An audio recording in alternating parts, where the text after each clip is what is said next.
Hello student, आपण गेल्या आठवड्यामध्ये थर्ड टॉपिक आहे ॲग्रिकल्चर अ मॉडर्न अप्रोच हा स्टार्ट केला आहे आणि त्याच्यामध्ये आपण कम्युनिटी फार्मिंग बघितलं, फार्मर्स प्रोड्युसर ऑर्गनायझेशन और कंपनी हे बघितलं.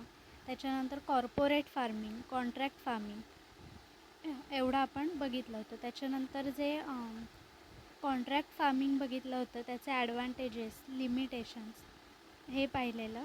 तर आज आपण बघणार आहोत कमर्शियल ॲग्रिकल्चर. ओके,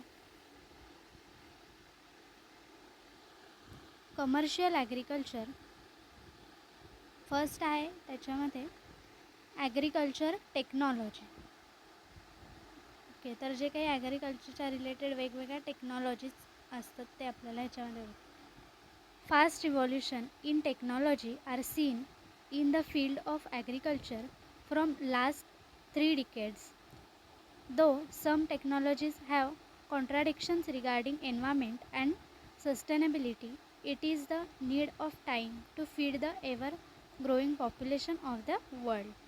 ओके, तर जे काही वर्षांपासून जर बघितलं तर जे ॲग्रिकल्चरल टेक्नॉलॉजीमध्ये खूप सारा चेंजेस झालेले आहेत. म्हणजे काय झालं आहे तर नवीन नवीन व्हरायटीच्या मशिनरीज अवेलेबल झालेल्या आहेत किंवा मग खूप वेगवेगळ्या व्हरायटीचे जे काही टेक्नॉलॉजीज असतील त्या ॲड केल्या गेल्या आहेत. आणि हे कशासाठी तर जे काही पॉप्युलेशन वाढत चाललेलं आहे तर त्या पॉप्युलेशनला सगळ्यांना प्रॉपर चांगल्या प्रकारे खायला मिळावं, हेल्दी फूड मिळावं ह्याच्यासाठी. Okay, advancement in technology include sensors, devices, machines and information technology. Modern agriculture uses sophisticated technologies such as robot, temperature and moisture sensor, aerial image and GPS technology. तर जे काही advancement झालेली आहे किंवा advance technology जी काही आलेली आहे तर त्याच्यामध्ये काय काय यूज केलं गेलं आहे तर वेगवेगळे सेन्सर्स. तर सेन्सर्स कशासाठी असणार आहेत? समजा काही एखाद्या शेतामध्ये चोरी होती आहे, खूप मोठ्या प्रमाणात शेती असेल तिथे चोरी, मग तिथे सेन्सर्स असल्यामुळे लगेच तिथे आवाज वगैरे होईल आणि त्याच्यामुळे काय होणार आहे तर जे काही चोरी असेल ती होणार नाही. किंवा वेगवेगळे डिव्हायसेस असतील. त्याच्यानंतर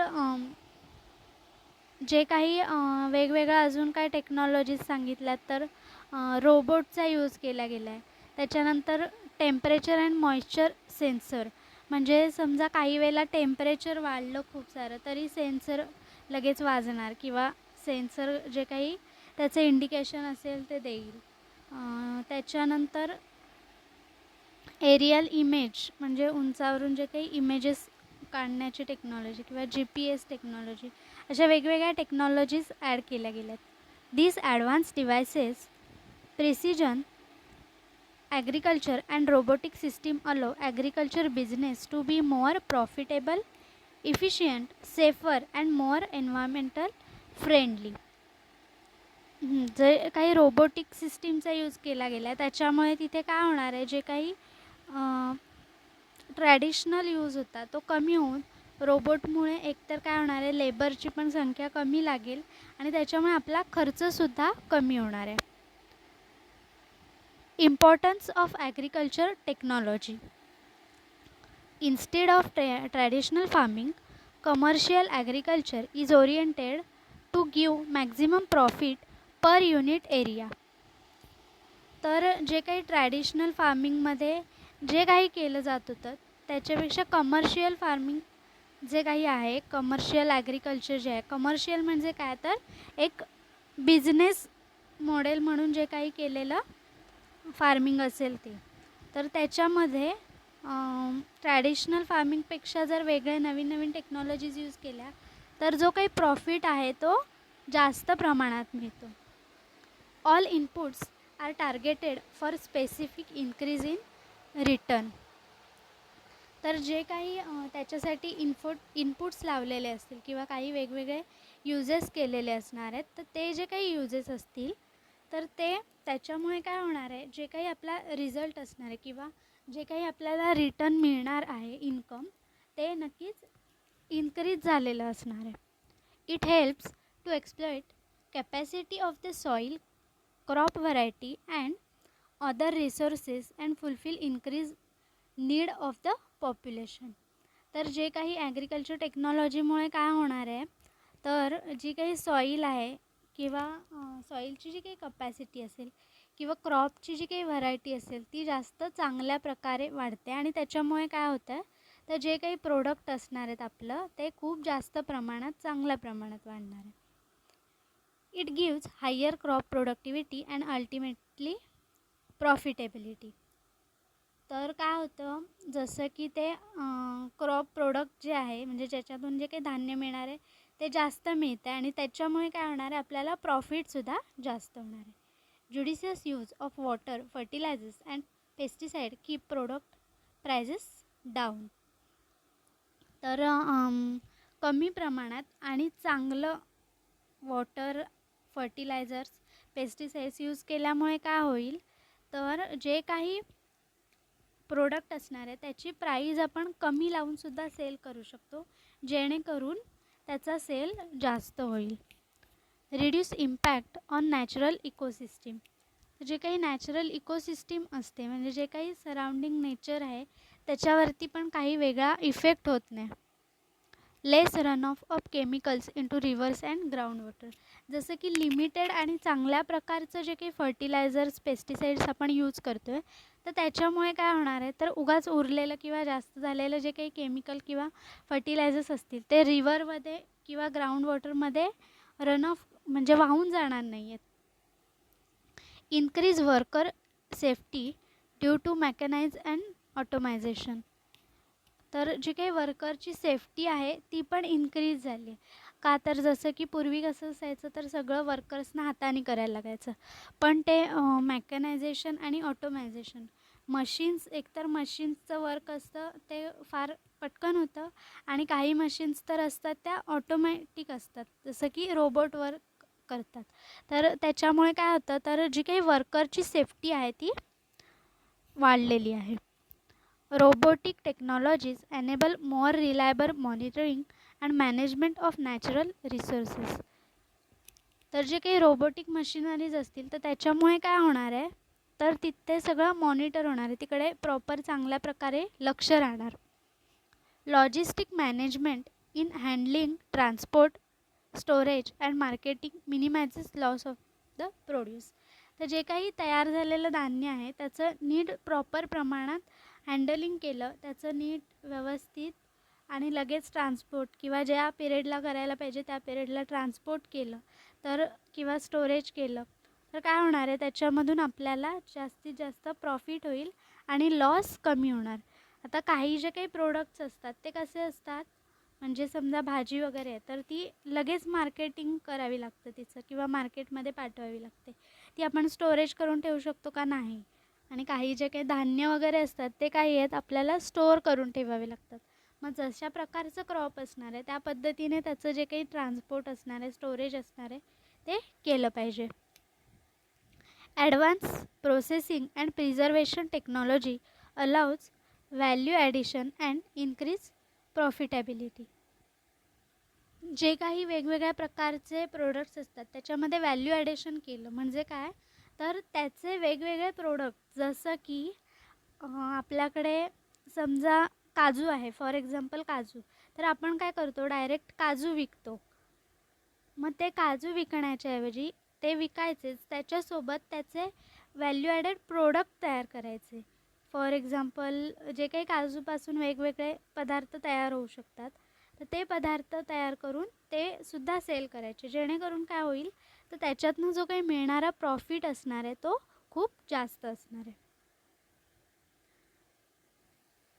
त्याच्यानंतर नेक्स्ट पॉईंट आहे इनोव्हेशन्स इन ॲग्रिकल्चर. तर जे काही मॉडर्न ॲग्रिकल्चर टेक्नॉलॉजीमध्ये काय केलं गेलं, तर वेगवेगळे इनोव्हेशन्स ॲड केले गेलेत, नवीन नवीन काही काही प्रकार जे आहेत ते ॲड केलेत. Innovation in agriculture has open new horizons for software industry and on the other hand software has increase potential to modern agriculture in manifolds. तर इनोव्हेशन्समध्ये काय केलं आहे, तर सॉफ्टवेअर इंडस्ट्रीज ज्या आहेत त्यांनासुद्धा त्याच्यातनं वर्क मिळालं आहे आणि त्यांचं जे काही पोटॅन्शियल आहे ते पण इन्क्रीज झालं आहे. आणि त्याच्यामध्ये काय होतं, तर जे काही मशिनरीज असतील, सेन्सर्स असतील, जेनेटिक इंजिनिअरिंग, पॅकेजिंग टेक्नॉलॉजी वगैरे जे काही या सगळ्या टेक्नॉलॉजीज असतील त्यांच्यामध्ये वेगवेगळे आयडियाज ॲड करून ते जास्त चांगल्या प्रकारचं बनवलं गेलं आहे. तर जे काही वेगवेगळ्या इनोव्हेटिव्ह ॲग्रिकल्चर प्रॅक्टिसेस आहेत त्या कोणत्या कोणत्या आहेत त्या आपल्याला पुढे पाहायच्या आहेत. फर्स्ट आहे artificial intelligence and automation. The revolution of mechanization in agriculture help farmer to get rid of tedious labor-consuming operations and also to curtail cost of cultivation. तर जे काही आता नवीन नवीन प्रकारचं जे काही मॅकॅनायझेशन झालं आहे त्याच्यामुळे लेबरना कमी म्हणजे लेबरची संख्या कमी लागते किंवा कामगार कमी लागतात आणि मशिनरी असल्यामुळे जे काही प्रोडक्ट असेल ते सगळं नीट हार्वेस्ट होतं किंवा नीट काढलं जातं. त्याच्यामुळे काय होतं, तर जी काही लेबर कॉस्ट असणार आहे ती आपली वाचते तिथे. But still handling of the machine is main hurdle. Artificial intelligence is now use to command many farm operations. GPS based program tractor now make most of the heavy operations easy. तर जे काही tractors वगैरे असतात त्याच्यामध्ये GPS जे sensor असतं ते लावलं जातं जेणेकरून काय होतं, तर जे काही वर्क असेल ते जास्त फास्ट होतं. Sensor based equipment for irrigation, sowing, weeding, harvesting etcetera empower with artificial intelligence eliminate human interference in agriculture. तर जे काही सेन्सर्स यूज करून वेगवेगळ्या मशिनरी यूज केल्यामुळे काय होतं आहे, तर ह्युमन इंटरफेरन्स कमी होतो. तिथे जास्त वर्कर्स किंवा जास्त लेबर तिथे लागत नाहीत आणि जे काही प्रोडक्ट असेल ते आपल्याला चांगल्या प्रमाणात मिळतं. ओके. सेकंड आहे use of drones in agriculture. तर जे ड्रोन कॅमेरा असतो त्याचा यूज केला गेला. तर त्याच्यामुळे काय होणार आहे, तर जे काही वेगवेगळ्या प्रकारचे ऑब्स्टॅकल्स असतील ते आपल्याला तिथे समजतील. म्हणजे समजा काही प्राणी असतील, पक्षी असतील किंवा काही माणसं असतील जे जिथे चोरी करतात, तर ते आपल्याला तिथे न थांबतासुद्धा आपण बघू शकतो. Foliar application of input like pesticide, fertilizers, growth regulator, weedicide etcetera is not only expensive but also full of risk for the operators.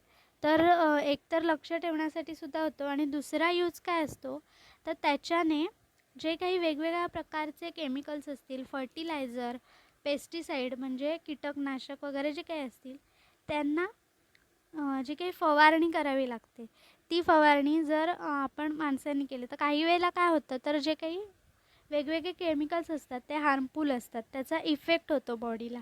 पण जर हे जे काही ड्रोन्स आहेत त्याच्याने जर सगळीकडे स्प्रे केला किंवा फवारलं जे काही फर्टिलायझर्स किंवा जे काही आहेत ते केमिकल्स, तर त्याच्यामुळे काय होणार आहे, जी काही आपण ह्युमन बिंग्स आहोत ते सेफ राहणार आहोत तिथे.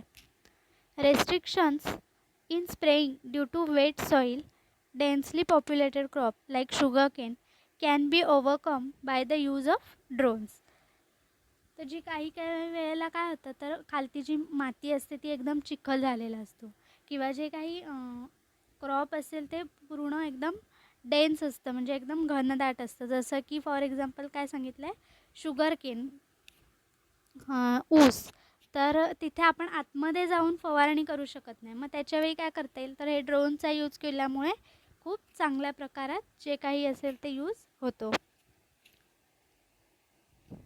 तर जे काही ड्रोन असणार आहे ते आपण रिमोट कंट्रोलने ते त्याचं प्रोग्राम करू शकतो किंवा रिमोट कंट्रोलनी ते कंट्रोल करून कशा पद्धतीने फार्मिंग किंवा स्प्रे करायचे त्या फार्मवरती ते करू शकतो आपण.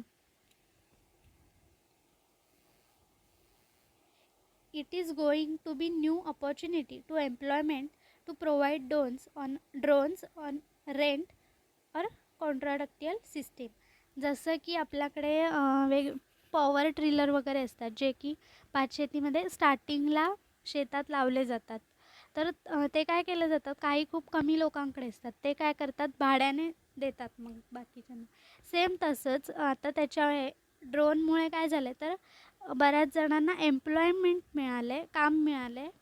तर त्याच्यामुळे काय होतं तर काही लोक हे जे काही ड्रोन्स असतील ते रेंटवरती भाड्याने किंवा मग कॉन्ट्रॅक्ट बेसवरती की 1 महिना वापरायचं, 1 दिवस पूर्ण वापरायचं, अशा पद्धतीने हे जे काही असेल त्याचं दिले जातात. Drones are also use to get quick look of the field to observe attack of disease and pest, nutrient deficiency, water stress, etc. Very soon, drones may be used for harvesting and delivery up to consumers. तर हे जे काही drone आहेत त्यांचा अजून use काय होतं तर त्याच्यामुळे आपल्याला समजतं. आता काही वेळेला काय होतं तर जे काही क्रॉप असेल ते उंच असतं, मग उंचावरती आपण बघू शकत नाही. मग जर वरून ड्रोन सोडला तर त्याच्यावरती असणारे वेगवेगळे डिसीज वगैरे काय झाले असतील, त्यांना कुठला रोग वगैरे असेल तर ते आपल्याला लगेच समजू शकतं. ओके. तर काय काय बघितलं आपण, use of drones in agriculture, artificial intelligence and automation. हे 2 टाईप्स आपण बघितले. कशाचे तर इनोव्हेशन्स इन ॲग्रिकल्चर. ओके. आणि त्याच्या आधी काय बघितलं तर कमर्शियल ॲग्रिकल्चर. तर agriculture technology and importance of agriculture technology. Okay. Thank you.